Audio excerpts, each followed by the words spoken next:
Hello and welcome to another episode of Laying Down the Lore, a monthly podcast in which we aim to separate our ghouls from our goblins, our snotlings from our Skaven storm fiends, and our bloodthirsters from our bloodletters, and generally ask, what's up with this Warhammer stuff? My name is Ben Barber, and I know fuck all about Warhammer. With me is my co-host Christopher Krallen Allen. Howdy ho. Who also knows fuck all about Warhammer. Super true. And my dear brother Darren. Who knows so much about Warhammer, it's a wonder he has time to do anything else. After gathering online to slay some vermin in the name of Sigmar, this dichotomy between our levels of understanding became clear, and this series is an attempt to address that ignorance. Stupidity. Oh, you absolute cock juggler. That was a good one though, Kral. Although he did come stupid, he was at the right tone. I think he came in at the right note, didn't he? Please don't call me stupidity. So stupidity.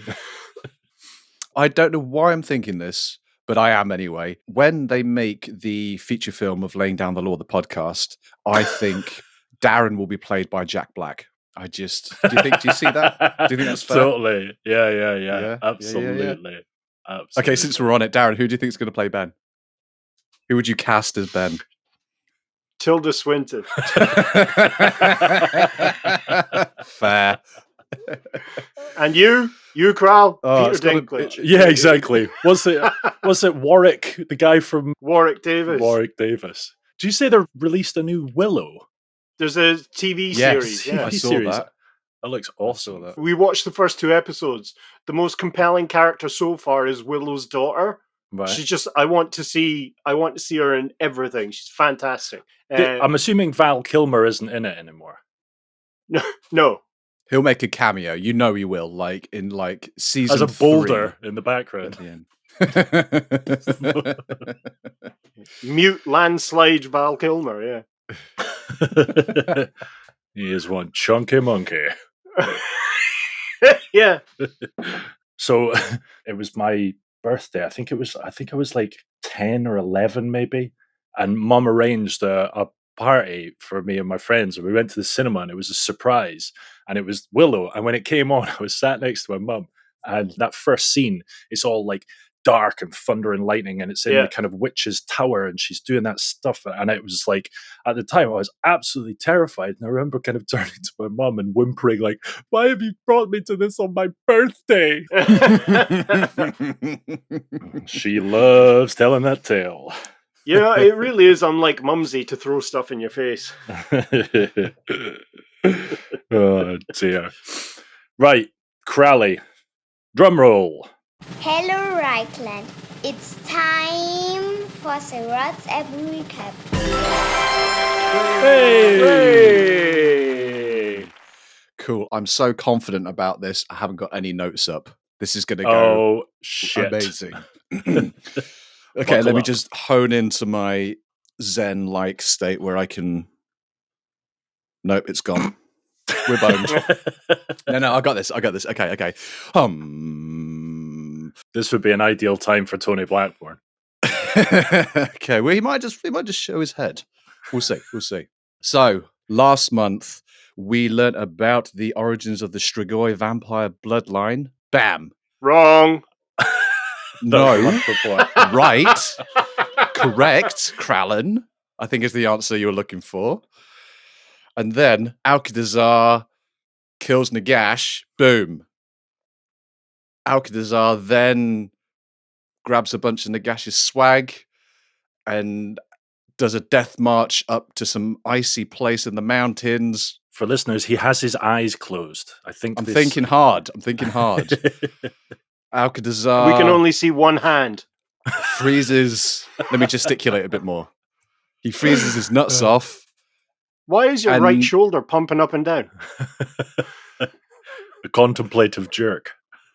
He turns into a kingsicle. He gets washed down the river to the Badlands. Gets discovered by a necromancer. I think it's a necromancer called Cadon. Boom. Cadon finds Nagash's crown. Sorry, the crown of Nagash on the frozen Alcadazar. Puts the crown on his head. Spaloosh. The crown possesses Cadon. This is taken forever, isn't it? The crown possesses Cadon. Cadon's like, right, I'm going to build an empire, and it's going to be full of undead. Zap! The crown then has no use for Cadon because Cadon's dying, and there's nothing that can be done about it. So the crown does a necrotic yodel, yodel-hee-hoo, and Usharan, one of the original Strigoi, comes calling, answers the necrotic yodel, and comes and kills necrotic Cadon. yodel And all his the shush, name used to shush, dance under shush, that? shush, shush, shush, shush. Train of thought, Ben. Yeah. Destroys Cadon. No, that Oh, was that's my what that is. finishing and all these move. people. Both of you, shush. I'm concentrating. Usharan destroys Cadon, builds up his own little Strigoi vampire thing going on. Simultaneously, Vorag also builds his own alternative Strigoi thing in the Fortress of Vorag. Bam! I think. And then, wait. Hold on. And then Usharan gets all confident and starts calling out to all the other vampires saying, hey, we don't have to wait in hiding anymore. And he even sends the message, let's come and hang at this fortress in Nagash, and let's be vampires, and loud and proud about it.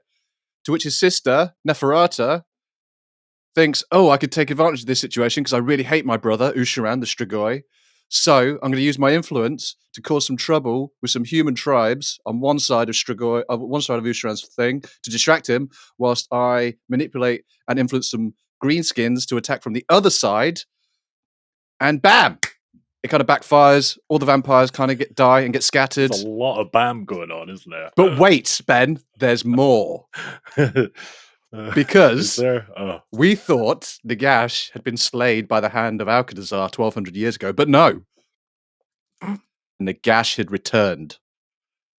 Marks out of 10? Yeah, it was all right. I'll take it.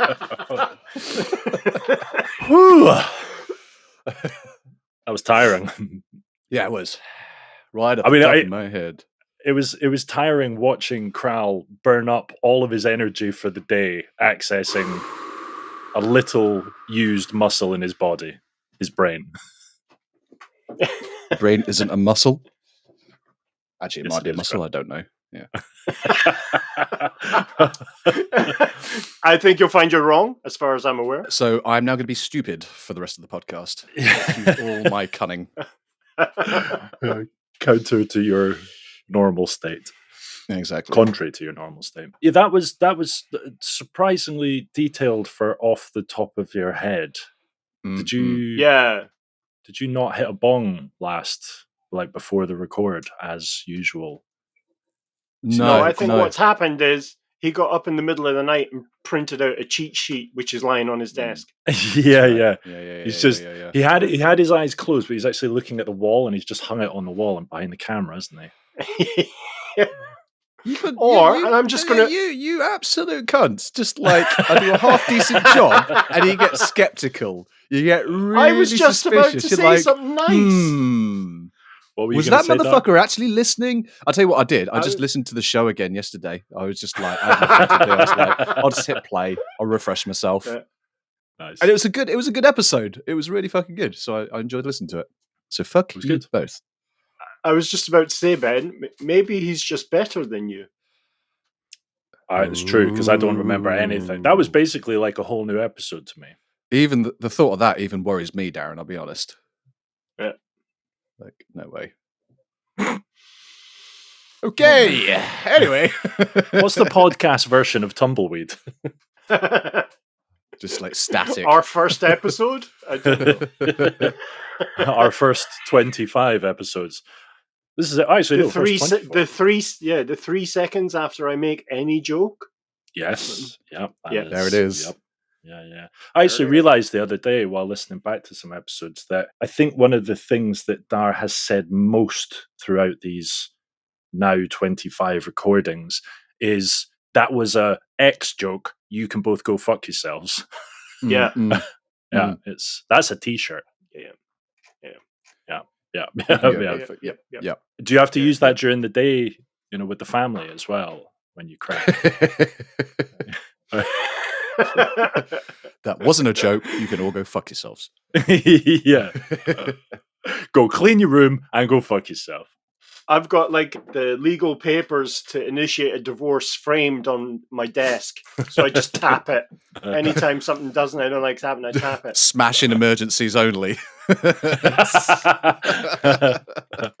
has backfired because every now and then Vic will ask me to do something, I won't do it, and she'll tap it.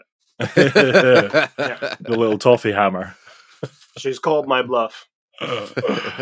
Right, so Strigoi last month. What's the crack this month? Right, I've got summon up my energy.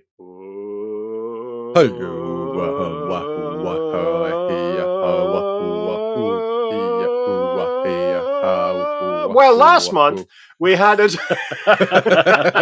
What a run up. It's like the Blackadder thing when he teaches him to roar before he does a speech in theatre. Roar! As accustomed as I am.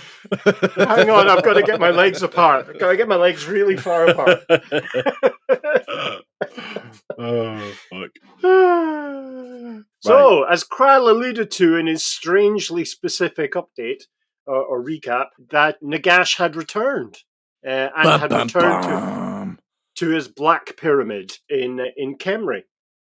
So he had been turned into a cloud of black ash. Cloud of Nagash. The something of someone. The something of someone. Someone something. So Okay, Nagash's let's cloud, not flog that horse too much. Okay, go. Yeah. It's a horse, and what are we doing to it?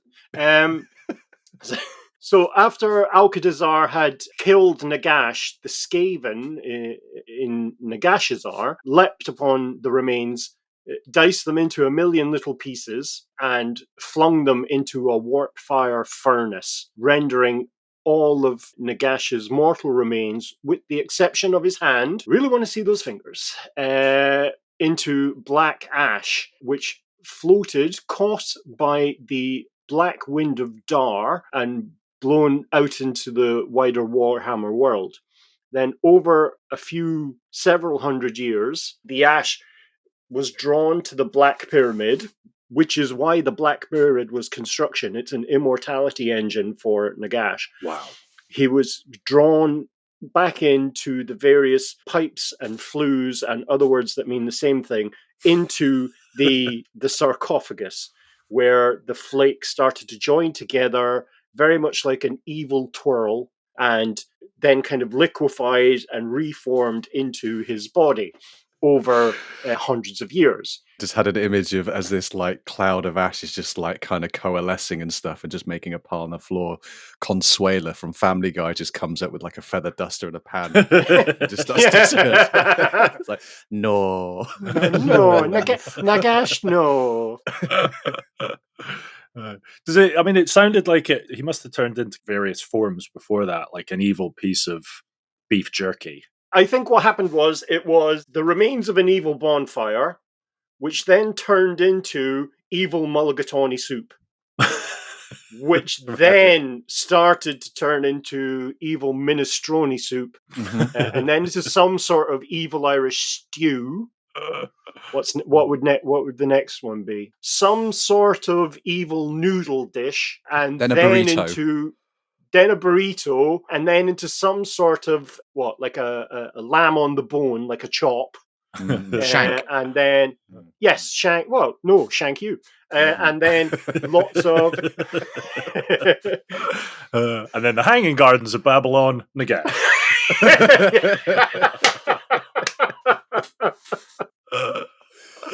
Oh dear. So he erupted from the sarcophagus. I suspect he might have just gotten out normally, but erupting sounds better. Triumphantly to an empty room. There's nobody about. Like, yeah, I'm back. It's me. Oh, okay.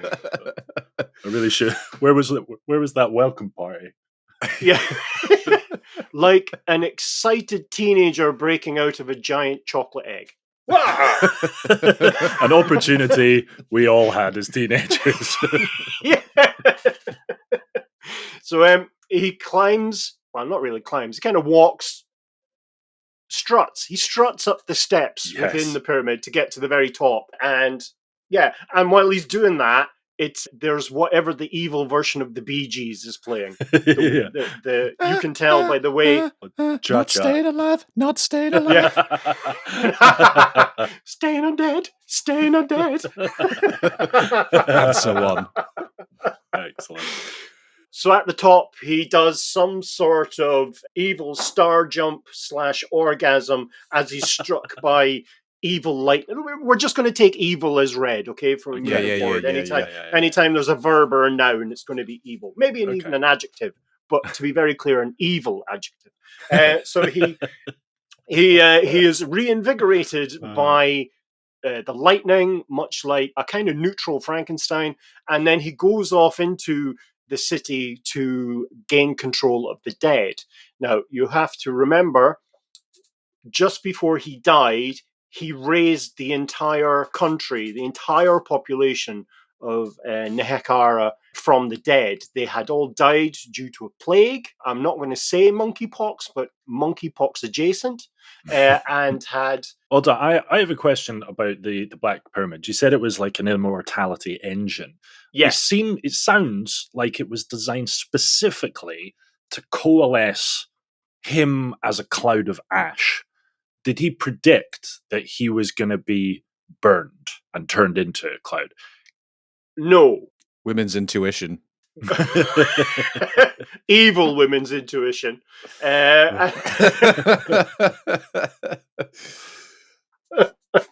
Oh, this is going to be a long episode. Go. So, its primary focus was to pull the Black Wind of Dhar into itself. He envisaged, however, that if he were to die, his immortal soul would be drawn back into the system, and he would be able to rebuild his body almost purely from the Wind of Dhar, from nothing. Okay. So the kind of material, the ash and the flakes were almost neither here nor there, because even if he hadn't been burned, like say he'd just been killed and his soul kind of passed on then into the Wind of Dhar, it would have coalesced back into that pyramid and he would have been able to build his body from that. Yes, but because there were remains, he was able to do it slightly faster than just by... Gotcha. In a mere 1,200 years. Final question. If he had been just killed and then his body was just kind of somewhere and then his soul went into the Wind of Dhar and then it coalesced in the pyramid and he rebuilt his body, would it be like when you die in certain video games, you can go back to where you died and see your body, your old body? And no, I'm done. And pick up your stuff. Yeah, exactly. Yeah. And my inventory that I looted. Yeah. I think that's technically true, though it has not happened to him. Because if you recall, I think it was last episode or the first vampire episode where we discussed that it's possible for there to be a ghost as part of a ghost's kind of horde in the army, and the body of the person who became the ghost is there as a zombie or a skeleton. Yeah, so that is possible. Yeah. Okay. I mean, we have an example of that actually it's not only possible, it's actually true. You've hit it on the head there, Ben, because when he reformed, he didn't have his hand. Interesting. There's some evidence that was because it was like a magical warpstone infused fell blade that sliced it off, and a bit of his spirit went into the hand to keep it animated. Right. Like an escape pod. Yeah. I mean, to be fair, maybe he just wanted it to feel like it was someone else. Who knows? Who knows? So Nagash is out in the streets trying to gain control of the dead citizens of Khemri. One has to recall that just before Nagash was killed by Alcadazar, he had resurrected the entire population of Nehekara as skeletons or zombies that became skeletons ultimately. But he had not been able to exert his control. That was the next stage, was he was going to exert his total domination over the psyches of the dead and thus bind them to him so he could have full control over what they did. But he had been killed before he was able to do that. which means that you had a lot of really bored, sentient skeletons walking around, guided by the kind of pharaonic tomb kings. You have to remember, when he raised the dead, he raised all of the dead, including the preserved bodies of the kings. Oh, wow. And queens. His own father and his brother? I think so, perhaps, yes. Which was Weird. Q-Tip and his Thutip. brother Thutip. Oh, the tips. A-tip, B-tip, and C-tip, they were write-offs. They couldn't be reanimated. But they were in open rebellion against Nagash as soon as they saw him. It's like an on-site kind of deal between the dry dead and the wet dead, especially concerning Nagash, because they knew what he had done. And so there were immediate skirmishes. He was able to exert some control over a very, very limited number of the Kemrian dead, but he effectively was pushed from city to city. And when he realized that he couldn't gain full control, he abandoned Nehekara with his small band of merry dead travelers and headed to Nagashazar. Mr. Chris. What were the Tomb Kings and Undead exactly unhappy with Nagash about? That they were dead, they were happy resting in peace, and then they got disturbed, and they're now walking undead people. Is that what they're pissed off about? Or that we're fine being undead and reanimated, but you tried to control us? I think it's one of these kind of noble obligations in terms of the Tomb Kings. They view themselves, the actual leadership view themselves as the sole king of a city, and they're the sole king of that city in the correct order of the gods and order of hierarchy and life. So not only has Nagash usurped that order and drawn the spirits of the dead back from whatever their version of heaven is to exist once again in Warhammer World, but he also destroyed the entire civilization. The civilization, effectively, the happy-go-lucky, jaunty, comedy, mime, troops, that whole thing, just gone. But also, because these were kings, they didn't want to be ruled, and he's tried to control them, as you said, and tried to rule them.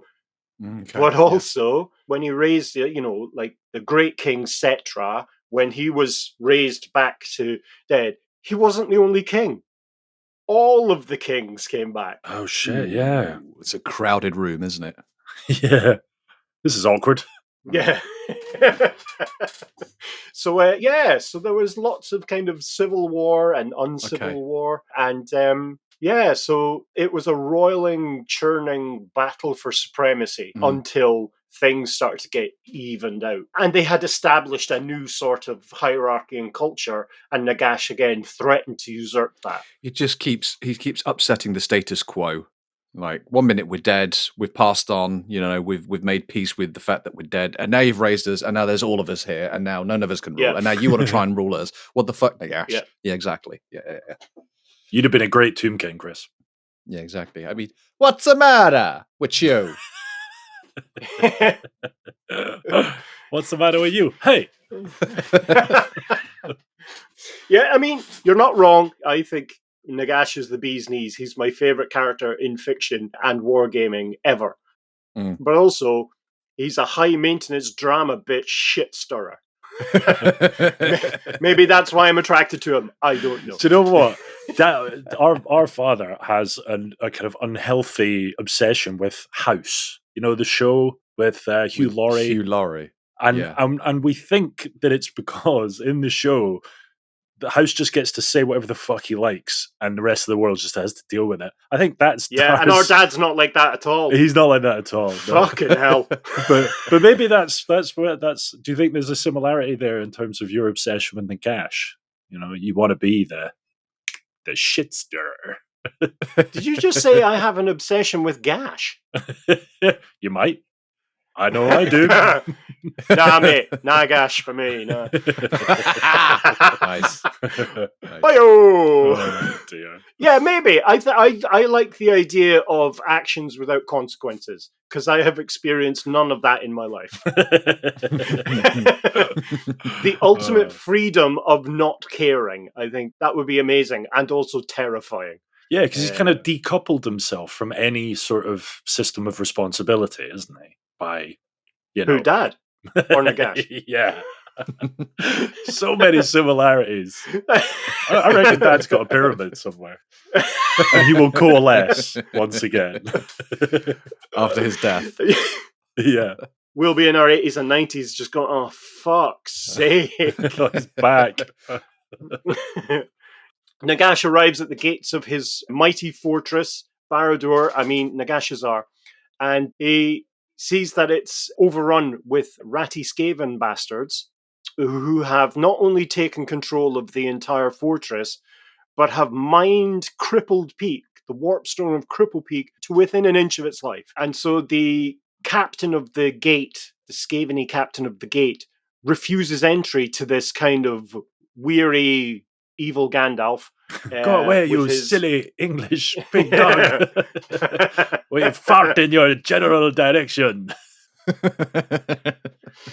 Yes, the Skaven captain refuses him entry and threatens to send out forces if he doesn't bugger off. The whole go away or I will taunt you a second time. Yes. Yeah. Your mother was a hamster. And your father was an archaeologist. Because Nagash had built the entire fortress himself and imbued all of the bricks and mortar and stone and wood and plasterboard and other things you build things with, he speaks one word and the Skaven garrison melts. Shazam. Like Shazam, like pouring tomato soup over a chicken carcass. And then he speaks another word, which I'm going to guess is something along the lines of sesame.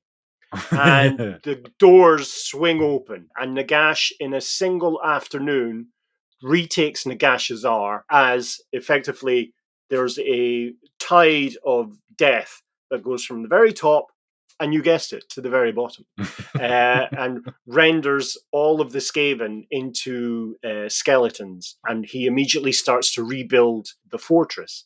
He marches into his throne room, has some sort of LSD-type flashback to his own death, looks at the stump of his right arm, and immediately reforges a new metal hand, which slots in nicely, very much like Ash from Evil Dead movies. Oh, yeah. Yeah. When he returned, of course, his hand was still missing, as was his crown. The Crown of Sorcery had obviously journeyed through Morcaine with Cadon and with Usharan, and had then been abandoned into the world by one of Usharan's followers. It finally came to rest in a fortress in the Middle Mountains called Blood Keep. Blood Keep had been the kind of fastnet of a necromancer.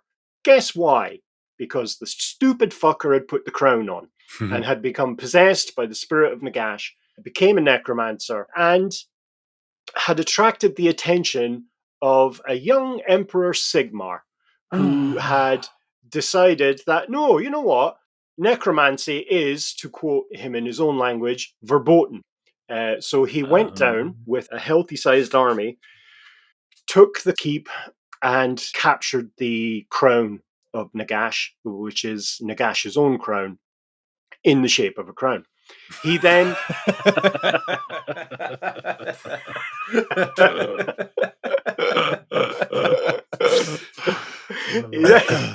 he then marched away. You all right, Chris? Oh, I've lost it. Go on. He then returned to the kind of newly formed capital of the empire, which was back then known as Reichdorf, later to be known as Altdorf, because it became goth and emo. Thank you, Ben. So every time someone mentions something like that, it always reminds me when I was growing up in Edinburgh, they'd have adverts on the side of buses for Iron Brew. And there was just this one that just had this massive picture of like a really grumpy dude with white makeup and black clothes. And it just said, Iron Brew, cheer up, goth. Very good. So Nagash, keen to reunite with the other 60% of his spirit, sends out his messengers and scouts to try and locate the crown. He has a feeling it's somewhere beyond what would become the border princes into the fledgling empire. So he focuses his forces' attention on there, and they ultimately get a sense of it's in the empire, but it's warded by various magical things and dwarven runes. Mr. Chris. At this point, did you say Sigmar had obtained the crown by now? He thought, I need to... Yeah, so Sigmar is in possession of it. So at this point, Nagash is thinking, right, the crown is over there. He might not know this specifically, but it's with Sigmar at this point. And did Sigmar get it from the ruins of the fights? Where did he obtain it from? Where did he get it from? Because Brass Keep. Brass Keep. Okay, ended at Brass Keep after the big war of the Strigoi mess at Nagash. Yes, it's several hundred years later, Got it. So did Sigmar know that it was Nagash's crown, or did they just know that it was a crown of evil? Exactly, the latter. He sensed it had bound to it a malicious spirit, so he didn't put it on, and it was very much like Raiders of the Lost Ark at the end. It was put in a box and put in a room with other boxes. The ultimate safe place. So Nagash gathers together his forces of skeletons and ghouls primarily, and some level of cavalry, and then reanimated monsters and heroes. So he marches up through the Badlands. If you remember, he's Badlands adjacent. He's about 2/3 of the way down on the right as you look at a map. And so he marches up the World's Edge Mountains, goes through Skyscraper Pass, and into what would eventually become Stirland in the Empire. He immediately comes across the Menegoth tribe, which are one of the 12 tribes of the Empire. They kind of get a sense that you don't really get a sense that you're facing an undead army. They are presented an undead army. One of them got their Bristol squish scale out and was like, "Yep, these guys they're undead. They're a 10. They're undead. They're a 10 on the dryness scale." Yeah. So a herald of Nagash, which is a person who works for Nagash and is a herald, walks out and asks to speak to the leader of the army, who's the kind of Menegothian king.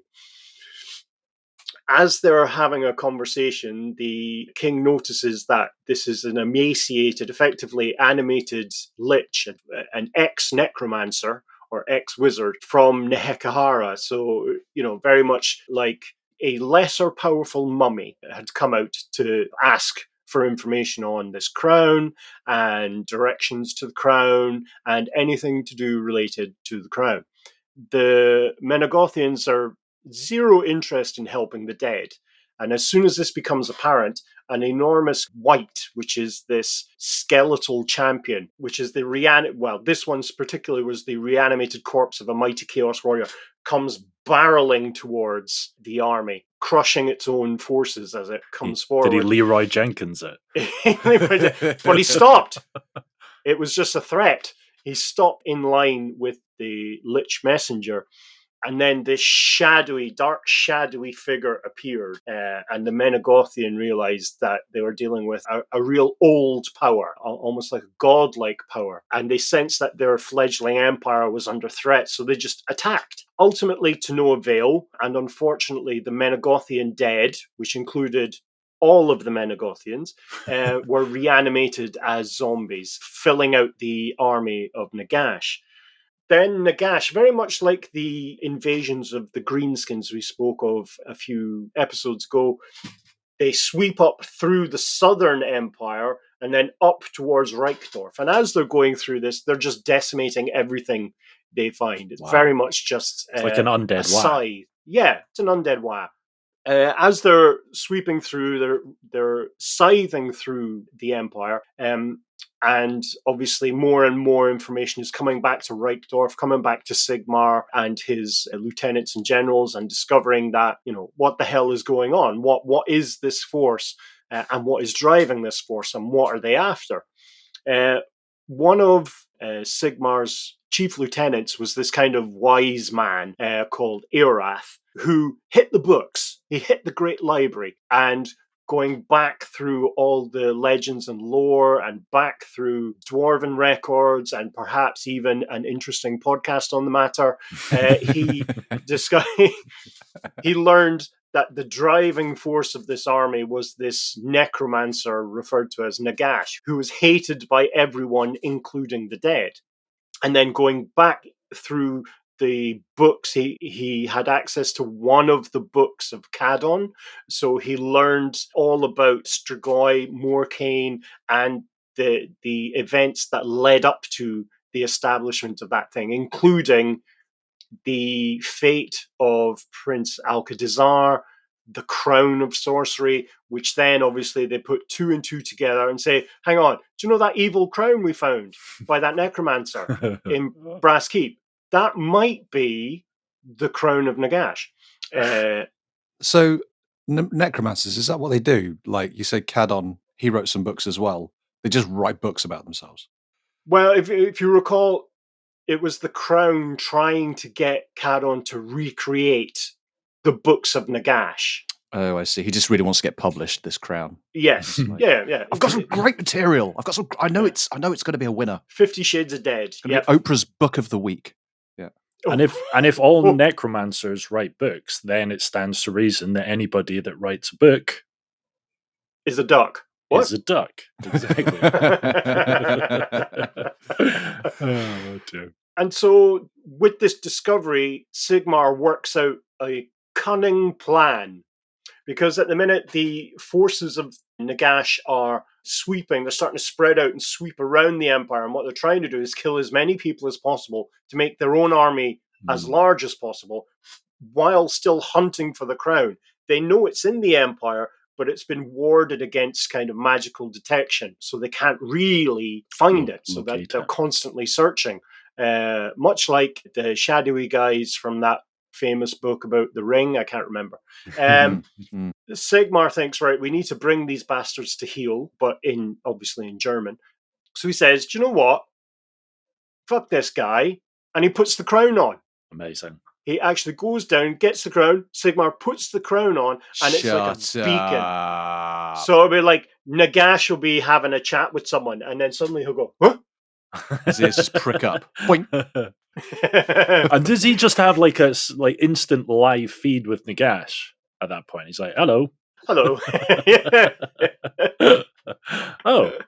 I didn't know. Sorry, who are you? Yeah. What are you doing in my head? New crown, who this? So Nagash now knows exactly where the crown is, so gets all his armies back together and heads straight for Reich Dwarf. It's a very right-wing dwarf. Another 3,000 years of the Dwarven Reich. So heads straight for Reichdorf and lays siege to it himself. I mean, not totally himself. He has an army. That would just be weird. So screaming at the walls. Ah! Yeah. Taking off his metal glove, throwing it at the door, and it scuttles back, and he just keeps doing that, and eventually it'll erode away. So when Sigmar puts the crown on, is he just too powerful for Nagash to control him? Yeah, well, the spirit in the crown, which is part of Nagash but separate, there's no inroad. He's just too awesome. His willpower is too great. Too impervious. Yeah, to spiritual penetration. So the siege lasts a few weeks, and it's almost a stalemate. So Sigmar decides, you know what, I'm just going to go out and call him out. So the doors are flung open, he sallies out, and Nagash makes a beeline for him, because, the crown. That's my goddamn hat! And so they enter single combat, and there is an apocalyptic battle. There is a blistering amount of dark magic being cast out by Nagash, but it's being deflected by not only Sigmar's natural awesomeness, but also he's wielding Gal Maraz, the skull splitter of dwarven fame. And so they're hacking back and forth at each other. And eventually Sigmar gives out this great kind of battle roar / ragegasm. Roar, as accustomed as I am. And launches into a speech. He does a full Leroy Jenkins and basically crashes the hammer into Nagash's carcass, into his chest. At which point, a new rune blazes on Gal Maraz, one that's never been seen before or since. It flares up in this kind of enormous blue-white light, and Nagash screams as only a person who gets a really bad paper cut can, and just a huge vocalization of pain and anguish, and then Nagash explodes.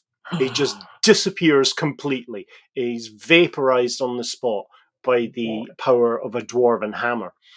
As he is killed, the entire undead army collapses to the ground, with the exception of some of his vampiric lieutenants, the ones that he was able to get back into his service. They flee into the old world ahead of the kind of vengeful imperial army. And that's really the last we see of Nagash for many thousands of years. Until he materializes into Nagash again 1,200 years from now. Yeah. And the whole thing starts again. Yeah.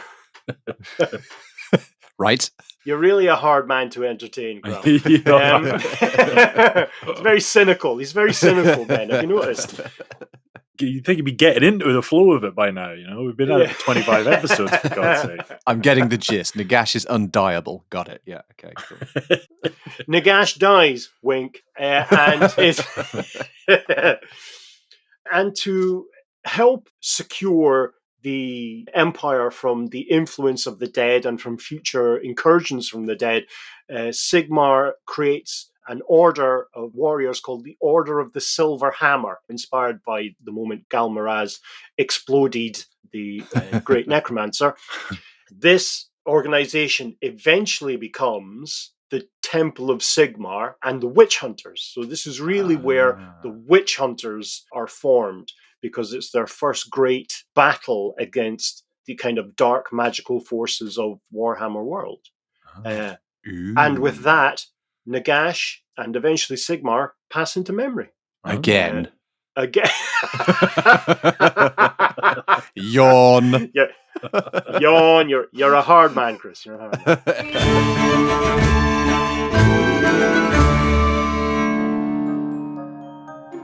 If you're a necromancer, the chances are you're also an author. An author of spellbooks, magic scrolls, of diabolical recipes and elixirs, and, more than likely, writing it all in third person. How do we know this? We are Black Pyramid Publishing, the leading book and text publishers specializing in necromancy, dark magic, and haberdashery. Black Pyramid Publishing have been trusted by wielders of the Winds of Dhar, the Undead, and crochet enthusiasts for over 4,500 years, and are responsible for the success of notable works such as The Great Spellbook of Cadon, Secrets to a Seamless Tank Top by Hemlock Stitchbrow, and of course, Necro's Digest Read of the Month, The 9 Books of Nagash, now available as an audiobook, narrated by Chris Rock. So whether you're writing memoirs of your necromantic life's work, scribing unspeakable spells to raise the dead, or want to share your favourite stitch and yarn methods, Black Pyramid Publishing are here to help you succeed with your narcissistic, self-indulgent publishing dreams.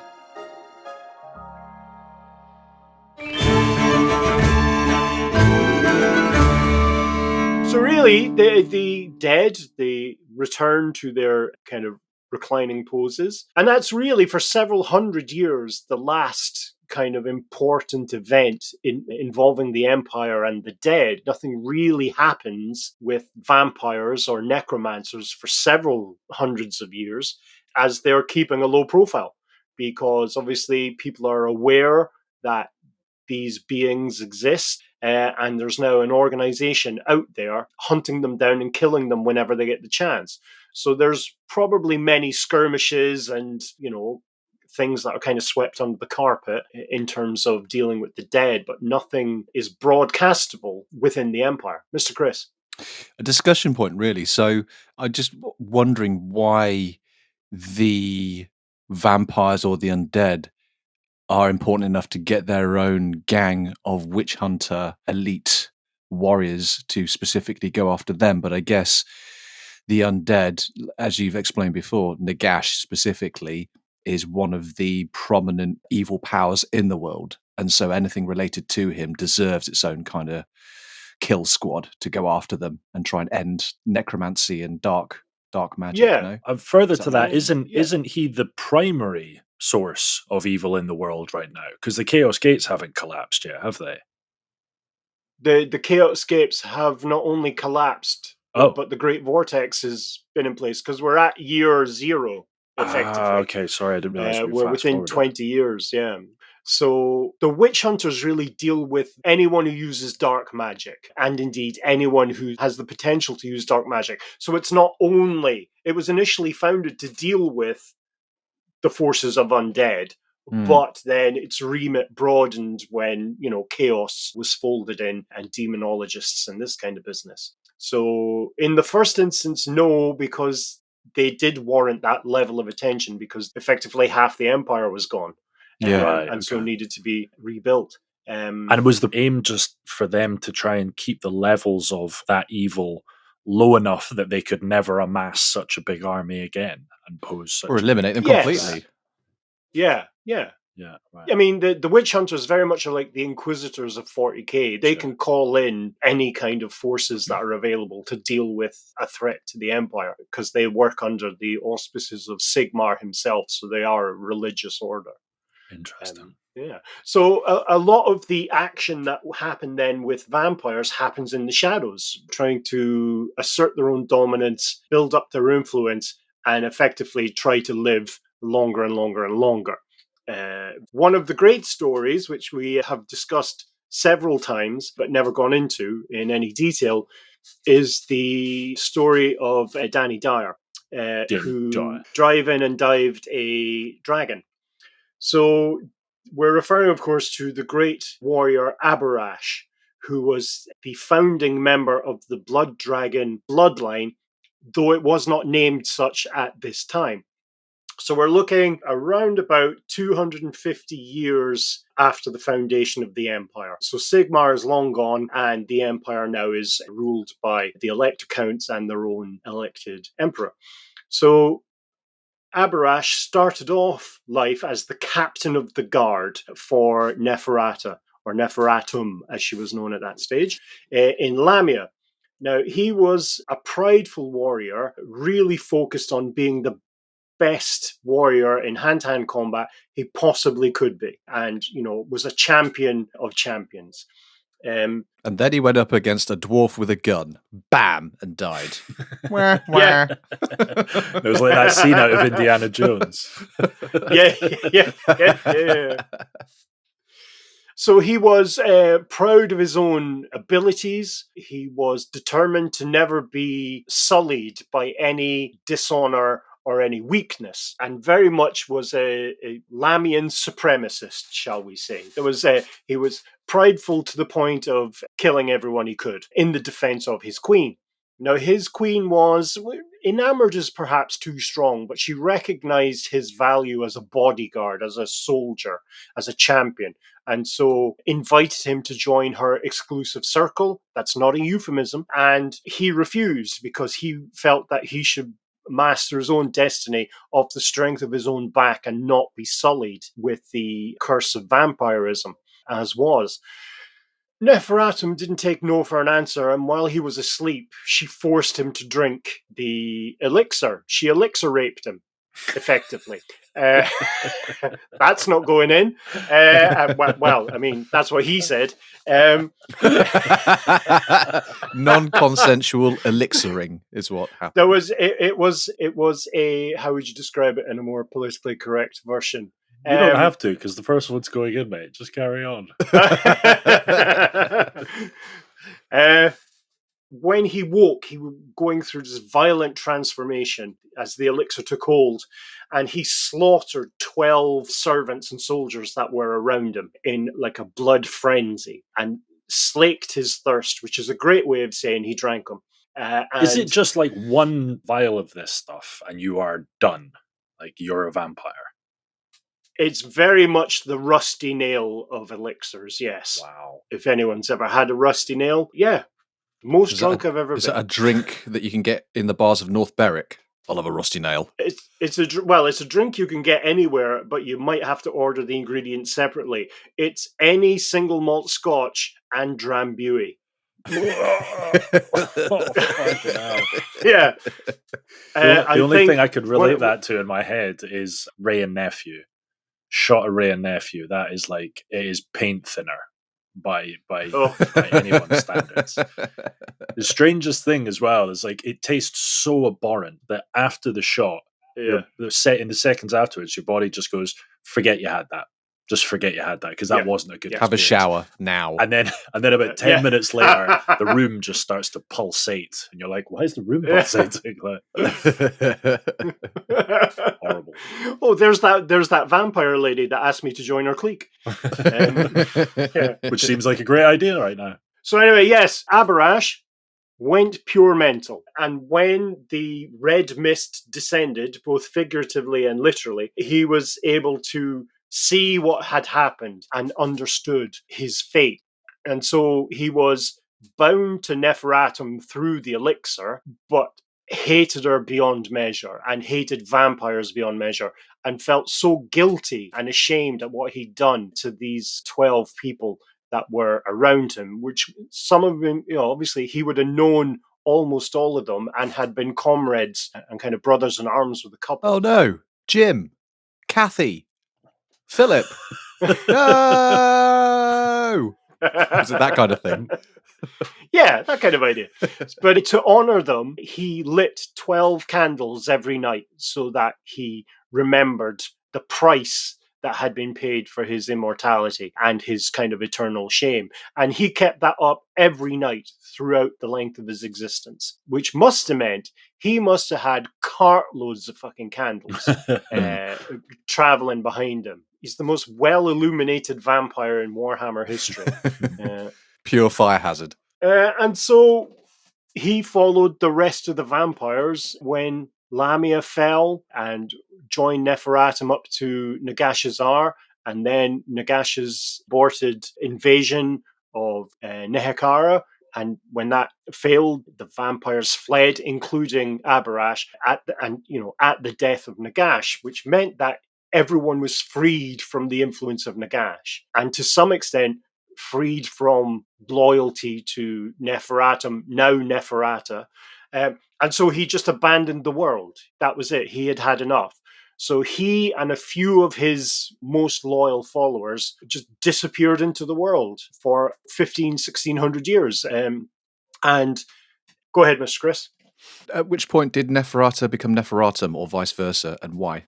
I think it was at the death of Nagash when she sensed she was free from his influence. I'm going to completely change everything about my life. I'm going to wear red instead of blue, and I'm going to change my name from Neferatum. wait for it. Neferatum to... She could have had any name in the world. Neferata. Worst witness protection agent ever. Exactly. And you're sure they're never going to find me? Oh, you'll be absolutely fine. Yeah, they'll never suspect a thing. Yeah, so Abhorash went off and started to search for a warrior that could best him. Either a mortal warrior, an immortal warrior, demons, monsters, maybe a hobbit, who knows? So he spends a few 100 years battling champions from every race in almost every corner of the world, and eventually goes into this almost trance-like state where he's constantly just walking or riding, heading to the next champion, which his lieutenants are kind of feeding him information about, oh, we've heard about this guy here who's hard as nails, or such and such, such and such. And eventually he kills all. Didn't Grimgor do that as well? Just wandered the plains, just looking for a fight. Yeah, absolutely. Gee, Chris is nailing it, Ben. Chris is nailing it. And what are you doing? Sitting there in a non-tank top. I think as we learn more about characters and races, like I'm seeing the same plot being dropped onto each thing. You know, Grimgor is Abborash, is this dude, is that dude. Yeah. Lazy script writing, that's all I'm saying. Oh no, you were very specific. You there, really, you ran out of steam after 2 names there. So what you're saying is that there is a link between 2 of the stories we've heard. Yeah, and this guy, and then the other guy. You can't see it right now, but the other side of the room, just outside of Chris's camera, is just covered in bits of paper on the wall with red thread going between them. Like, I figured it out. It's like, who is this man? Yeah. Pepe Sylvia. And I went, Carol! Can I talk to you about the mail?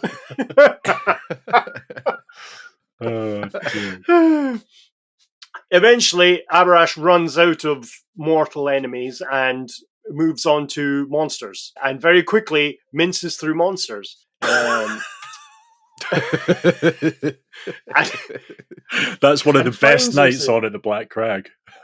Monday's Mincing Monsters Night. Hosted by Denny Dhar. 2 for 1 on all rusty nails.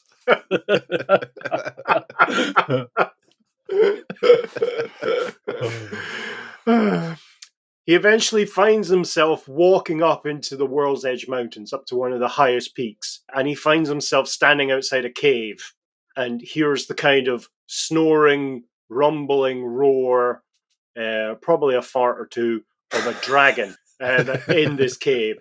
Toot. So, toot.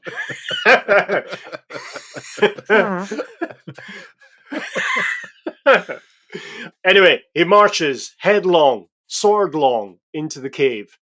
And if you can imagine any kind of Naked Gun movie sound effects going on during the fight, you know, my penis. And over 3 days, the dragon gives as good as it gets, which is really all you can ask for in a dragon.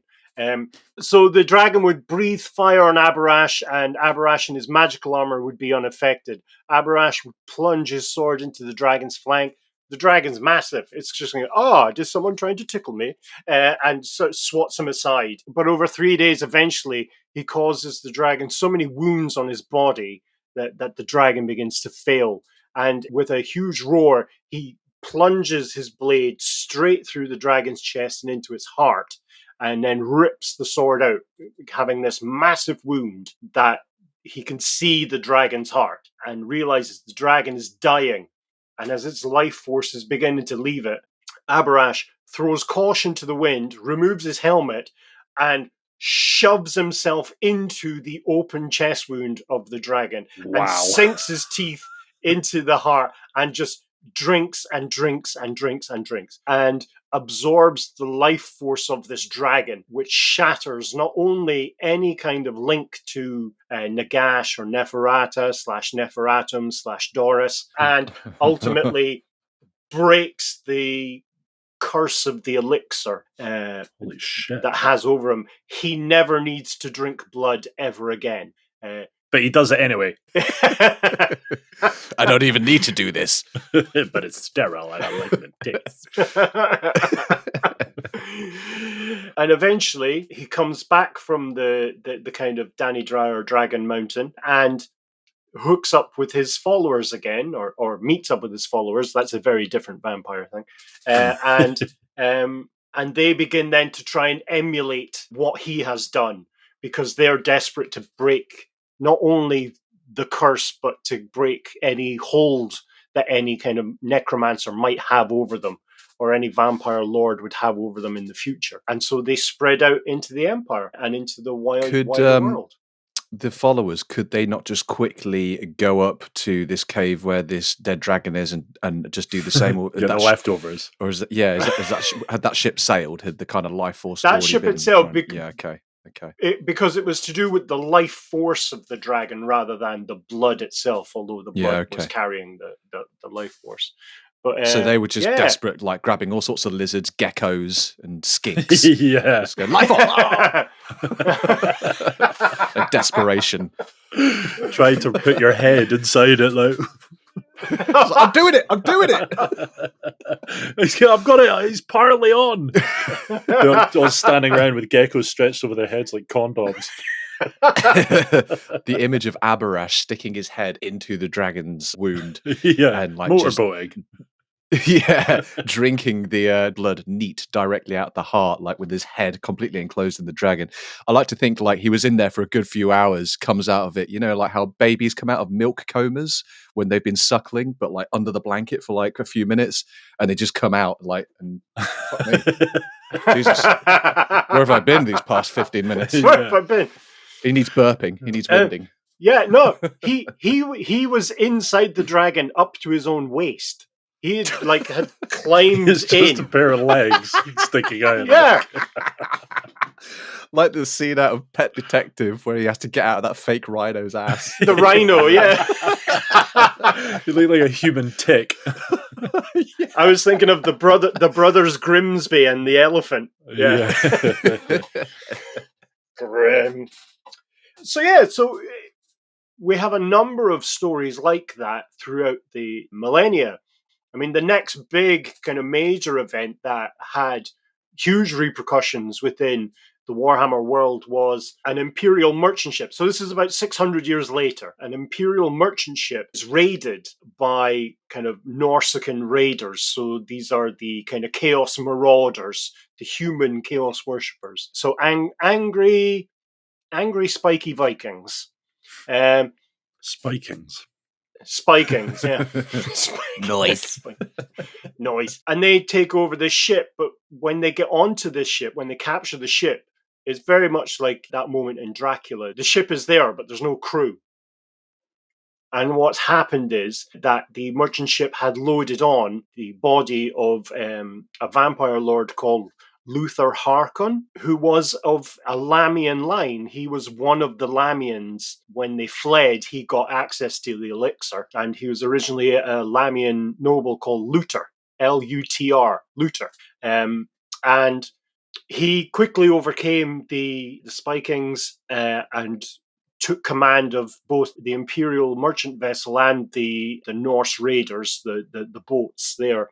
And they headed off to Lustria, where he founded a small empire called the Vampire Coast, which is effectively undead pirates. And so this is the faction you could play in Total War, Warhammer 2 and 3, I think, where there are, zombie pirates, skeletal pirates, undead sea beasts, animated giants made of wood and bone from the carcasses of ships. And he plagues the lizardmen of Lustria, stealing as many of their artifacts as he can, and is in constant warfare with them, and kind of a real drain on their resources. But very much, what's that movie?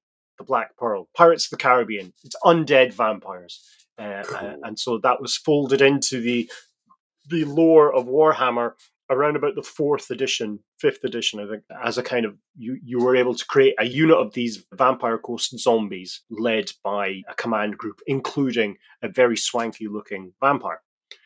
So you have a number of these out-of-the-way empires being created, much like Moorcain, much like the Vampire Coast.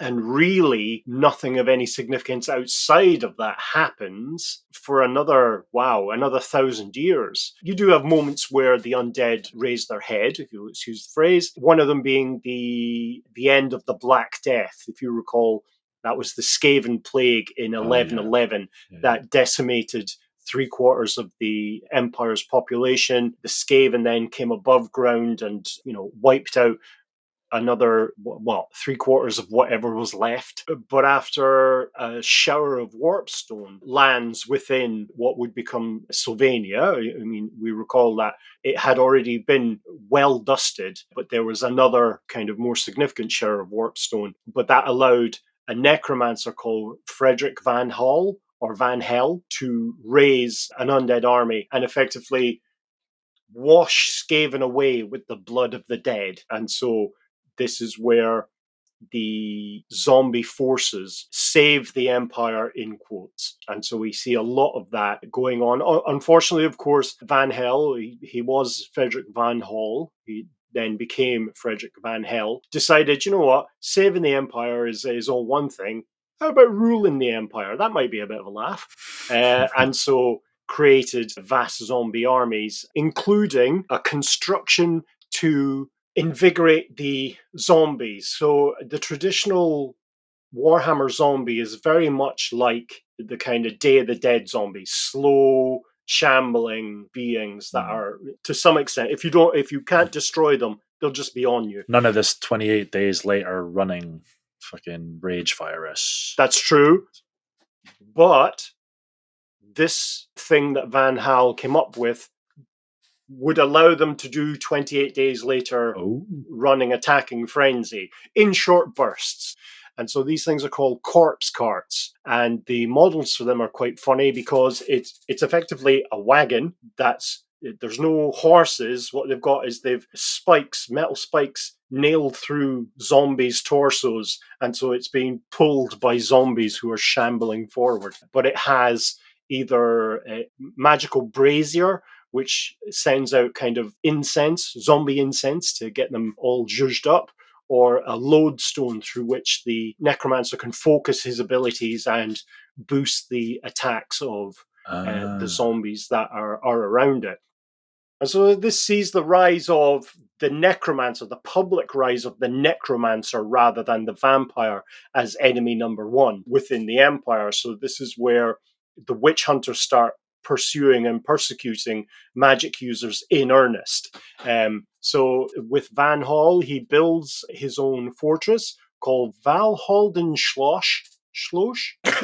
Spoopel.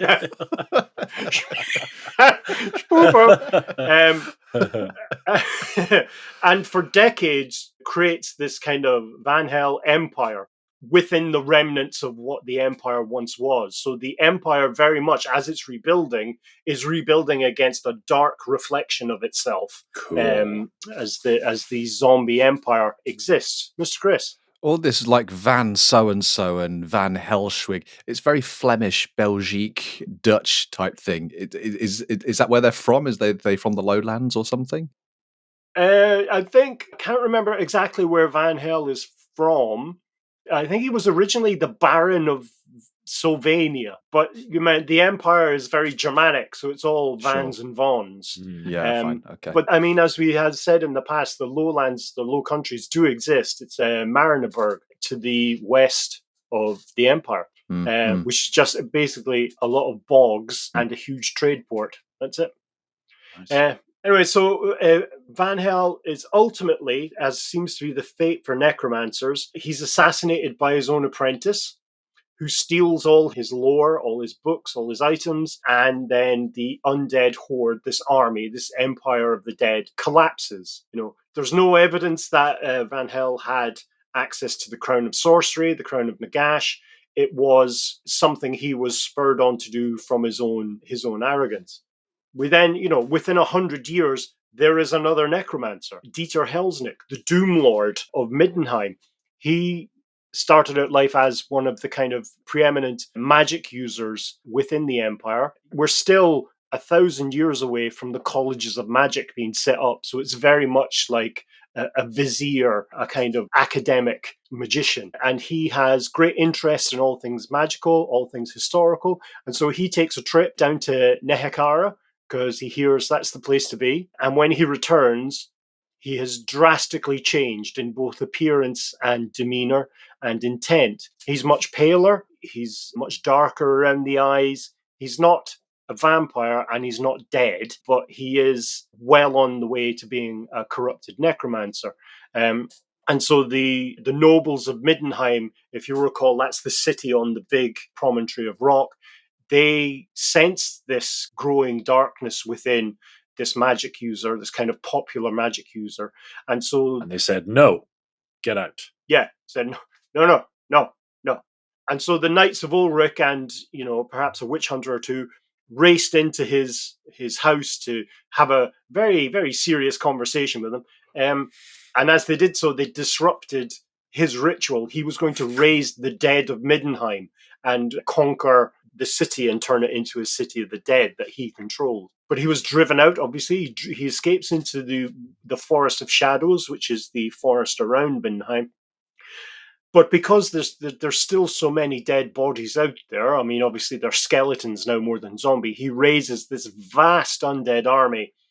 And once again, the Empire is under siege from the dead. And he kills, every army that's sent against him until the siege of Beekerhoven, which is another Dutch-sounding name, Chris. I must apologize. Beekerhoven. Mm-hmm. And this is one of the first kind of well-documented instances of Kislev sending forces to the Empire's aid. So you had like the winged lancers and the horse archers and polar bear riders. Unicyclists. Other unicyclists. And Pogo warriors. The Pogo Macers. Yeah, I literally was going, what are they called? Trapezoids. Yeah, they sent the trapezoids in. The dodecahedron squadron. The parallelogram. And so at this great big battle, there's a huge, battle. And and Deiter is dramatically wounded while on the back of his chosen mount, which is a manticore, which is, as everyone knows, a winged lion with a human's face and a scorpion's tail. So a human's face? That's not right. Yeah, human's face. No. Yeah, an angry human's face. Yeah. That just makes it less intimidating. Surely it's got a lion's head. I'm sure a manticore's got a lion's head. Like just a bloke's face. Lion's body, that is like human creepy. Head. Yeah. It has definitely got a human's face, Chris. It is I'm creepy Googling as it fuck. quickly. Manticore. And I can make it more horrifying because the human's face is Dwight Schrute from The Office. I think we spoke about this one before. kind of looks like Chad Kruger from Nickelback. Does it have to be an angry human? I guess it does, doesn't it? You'd be pretty fucking angry if you were just a face. Well, you're not going to be happy, is it? A boz-eyed manticore.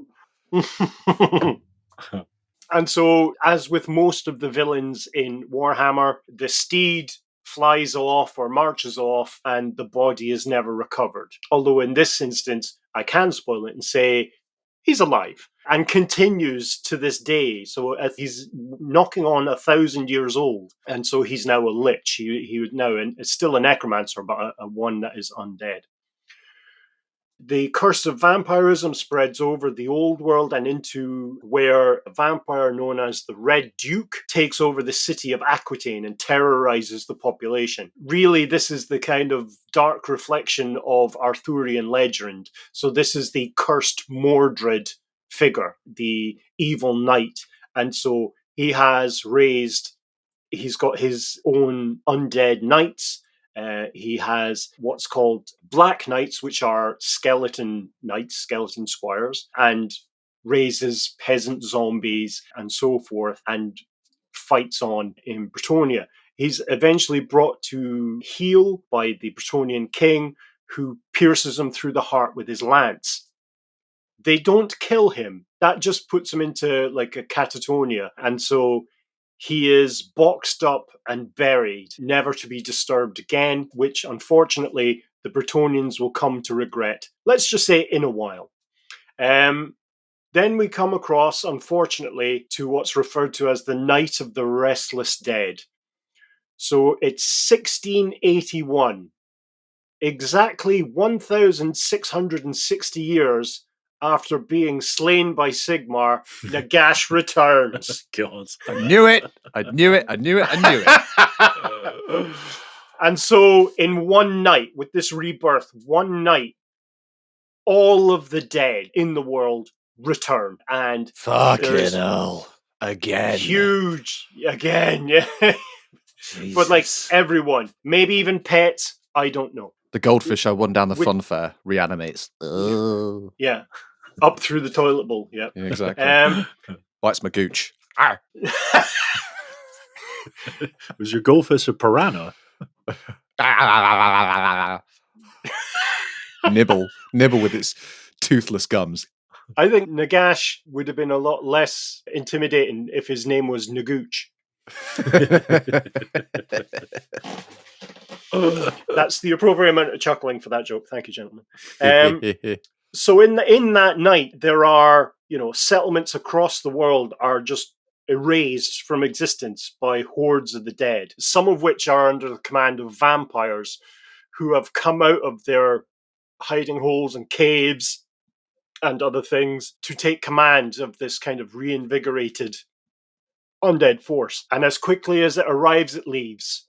And nothing is heard from Nagash. He appears to have just simply returned to Nagashazar and recuperated, examining his life, thinking about what he's done, Journaling, getting a What memoir lessons going. were learned from last time? Right, Yeah. I've got a Yeah. third chance. What am I going to do at this time? How am I not going to screw it Yeah. up? Does he have his hand at this point? What happened to his hand? We never heard more about that. He has neither the hand nor He's lost both the hands crown. now. He's got Yeah, no hands. he's lost. He's got one hand, but he has no feet. And lost half an ear. Yeah. How did he come back this time? Was it that bloody Black Pyramid again?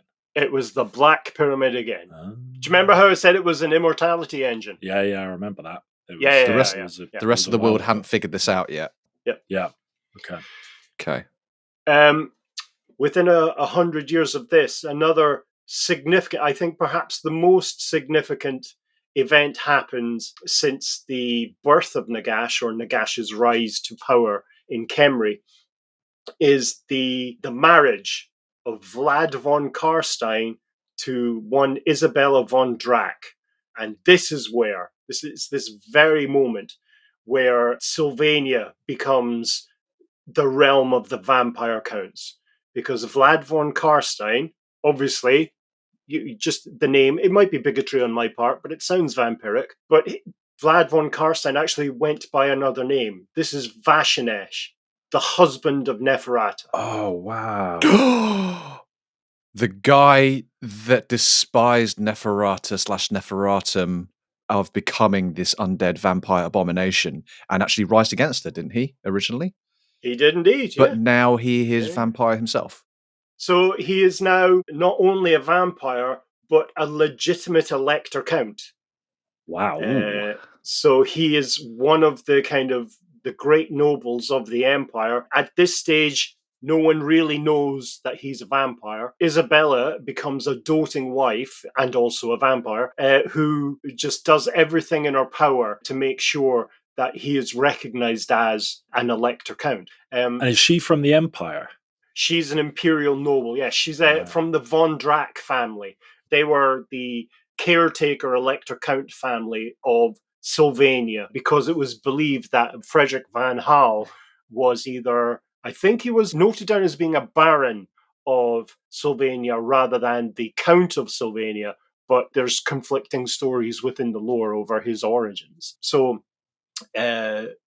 the von Drac, Count von Drac, was on his deathbed when Vlad appeared, charmed the pants off of everyone, threw von Drac's brother out from the window in a move I call defenestration, because that's what it's called, and married Isabella. So over the next couple of 100 years, he infected all of the noble families within Sylvania with vampirism and ultimately shored up his own power base, turning Sylvania into, well, transforming it really, sort of like a Transylvania, turned it into this kind of area where the dead rule.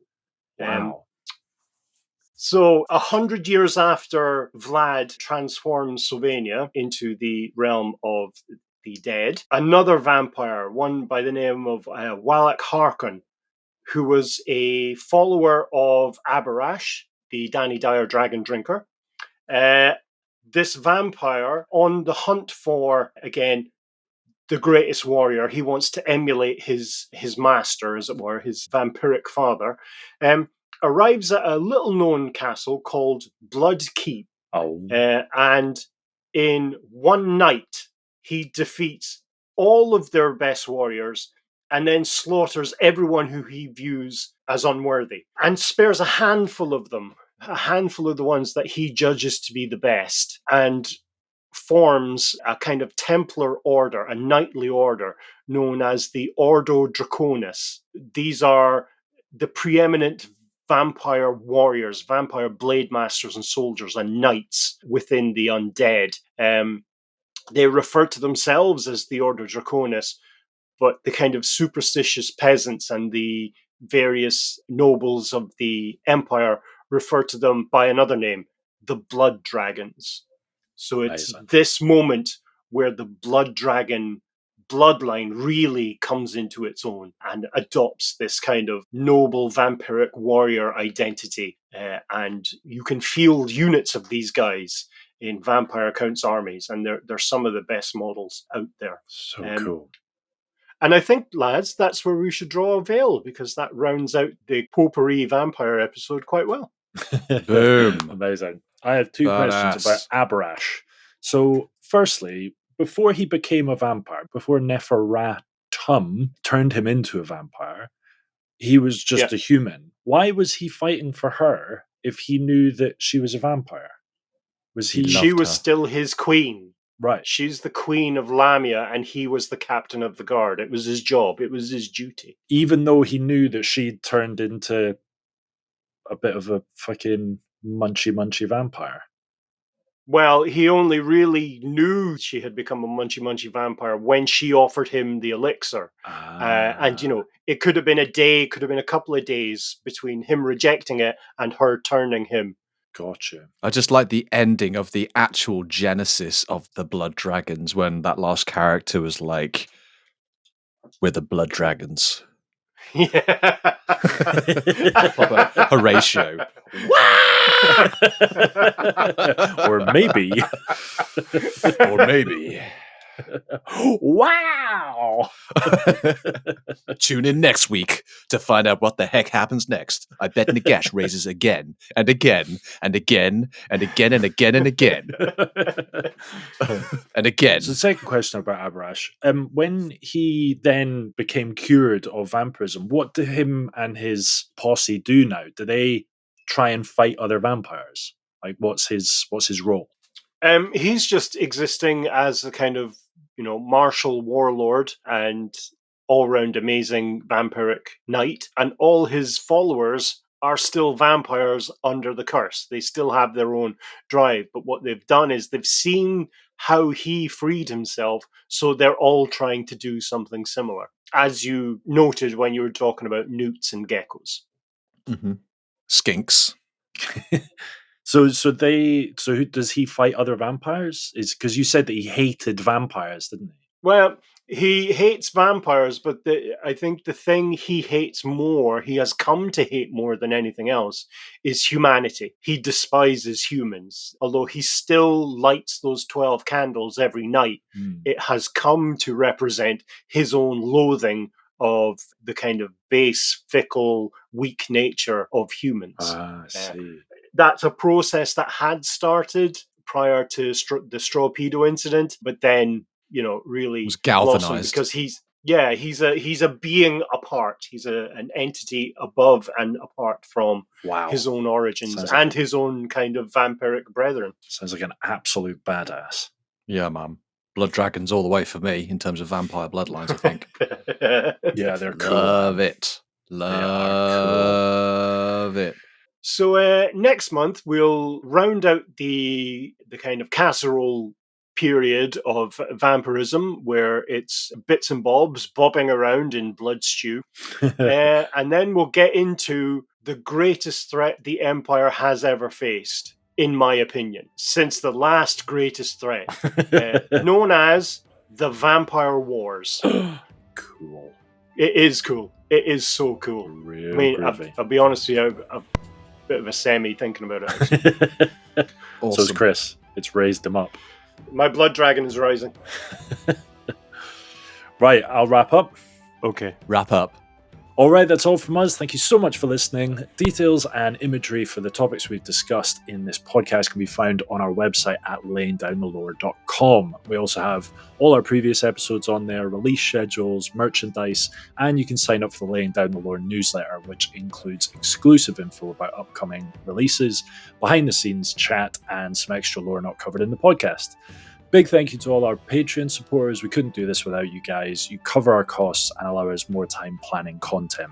If you're not part of this merry band, you've enjoyed what you've heard in this episode, and you want to support us, head over to patreon.com/laying down the lore and sign up today for as little as £3.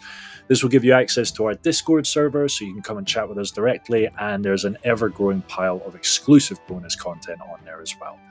We'll be back again next month, displaying just how little Chris and I know. Until then, cheerio! See yous.